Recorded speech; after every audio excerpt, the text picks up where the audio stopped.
Thank you, Gavin, for that very warm welcome, and thank you all for being here on this cold South London morning. It's very, very much appreciated.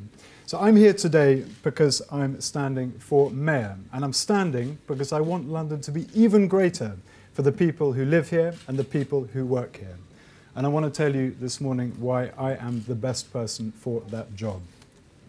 Now, I might be wrong, but I think my Labour rival may have mentioned a few times that I was dealt a good hand in life. He's right, I was. And I can't do that thing that politicians so often do when they say they were the first in their family to consider a role in formal politics. My grandfather was an MP in Suffolk, although his career ended in riots when he was outed as a German, albeit a Jewish one. It was World War I, not a good time to be associated with Germany. My uncle founded the Green Party, yes, the Green Party, on the back of a camel in Bury St Edmunds. His slogan was, "Vote Goldsmith, no deserts in Suffolk." And my father ran a renegade political party calling for an EU referendum. Can you imagine such a thing? My brother-in-law, it's not quite the genetic thing, but my brother-in-law will, I hope, become the next leader of Pakistan, where he'll sort that country's corruption problems once and for all. But that hand I was dealt, I have always been utterly determined to play it well, to campaign for the things that matter, to challenge those things that I felt were wrong.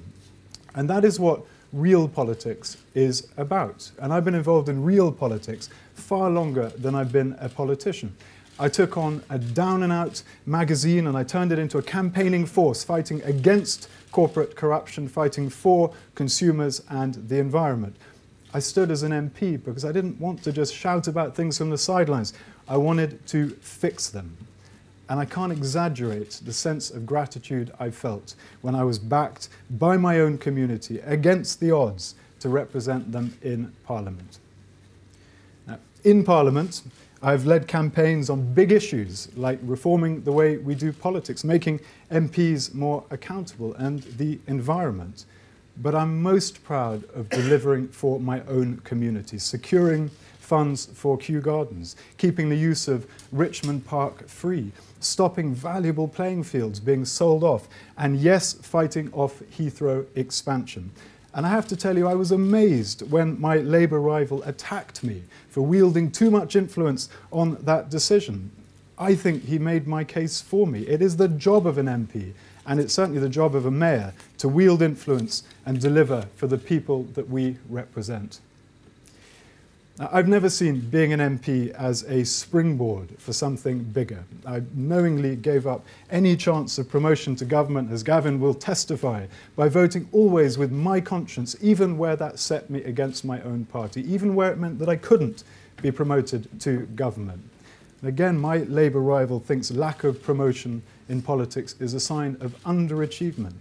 I think that tells us an awful lot about his own priorities, and he's wrong. Unfortunately, my constituents agree as they returned me in May with one of the biggest increased majorities in London. And I think his constituents agree too, because he inherited a safe Labour seat and he's magically turned it into a marginal. Now, I got involved as an MP to fix things, but there is only so much you can do as an MP. A directly elected mayor of a big city can do a whole lot more. And Londoners need a mayor who will fight, not for their party, but for the city we love, for its people, for the businesses that fuel and underpin it. And in a system where London keeps just 7% of the taxes that it raises, the first line of the mayor's job description is securing a good deal from government. Now, I did that as an MP, and I've done that as a mayoral candidate. I have improved the housing bill by insisting that the sale of any high-value council home in London should pay for 2 new affordable homes in London. I fought for the police budget to be protected, and it was. And last week, I took the Chancellor to Sutton to make the case for the tram-link extension and to press for more mayoral powers to pay for it. From the beginning to the end of the next mayoralty, the new mayor will need to be willing and able to work with this government to secure the funds and the powers needed to deliver for London.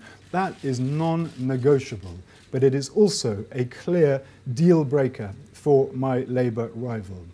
In the last Parliament, Sadiq Khan never voted against his party.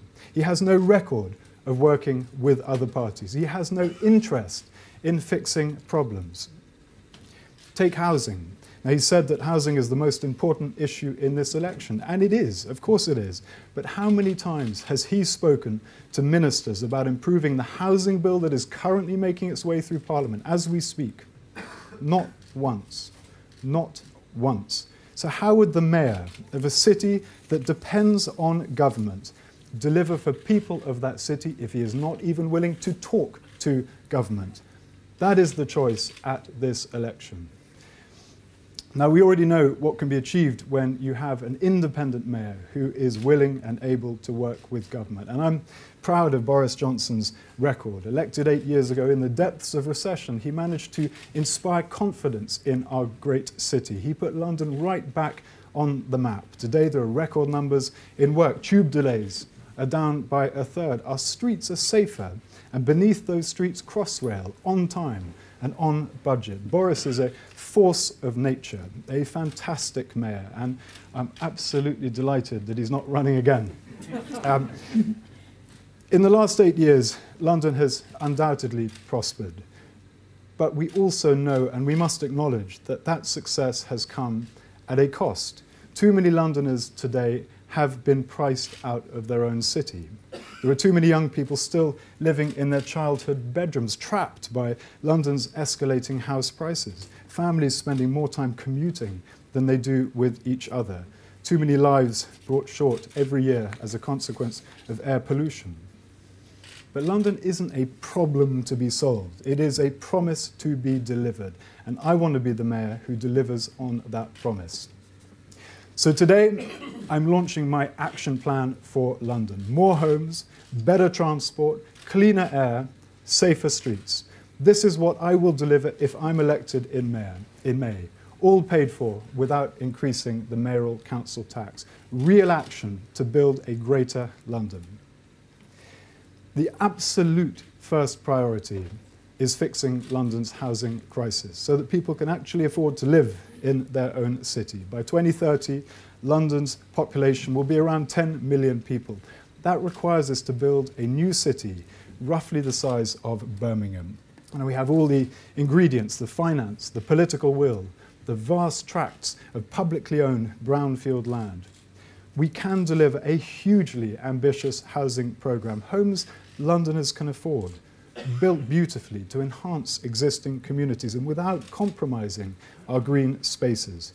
Now, I will double house building to 50,000 a year by the end of my term. Homes affordable to people right across the income spectrum, a significant proportion for rent and not for sale. And homes built on public land should be for Londoners, not outside investors. We have a chance in this city to rewrite the mistakes of the past, to build beautiful new homes rooted in communities.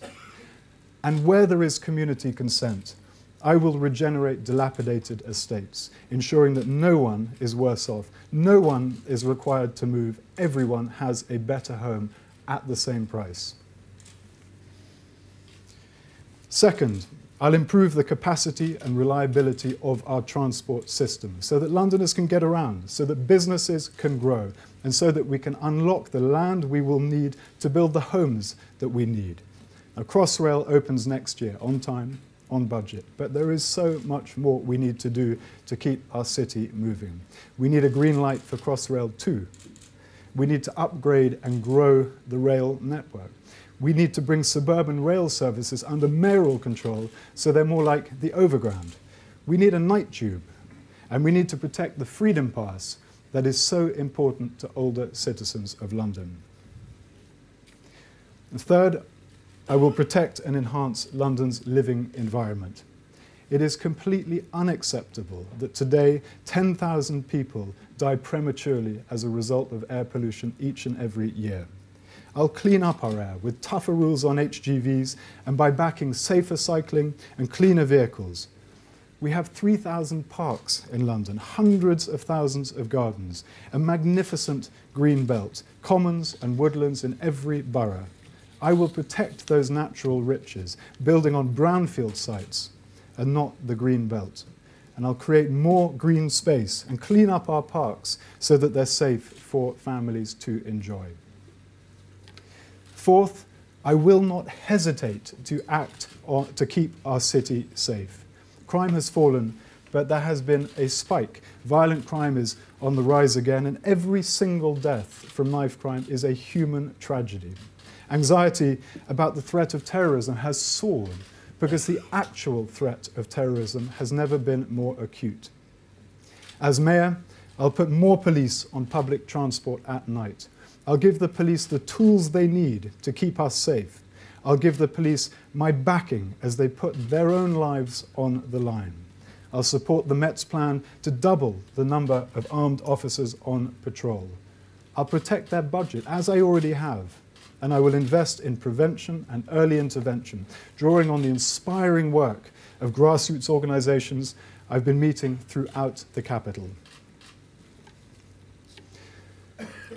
We will have succeeded when more young people on average salaries get the keys to their first home, when we have air that is safer to breathe, when we have streets that are safer to walk home at night, a transport system that doesn't needlessly keep people away from their families.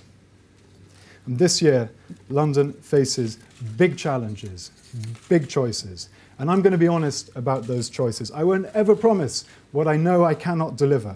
I won't change my mind with the political winds. People will sometimes agree with me, they'll sometimes disagree with me, but they will know from my record that I will always deliver what I promise. But there is one candidate in this election who won't, Jeremy Corbyn's candidate. Sadiq Khan is a caricature machine politician.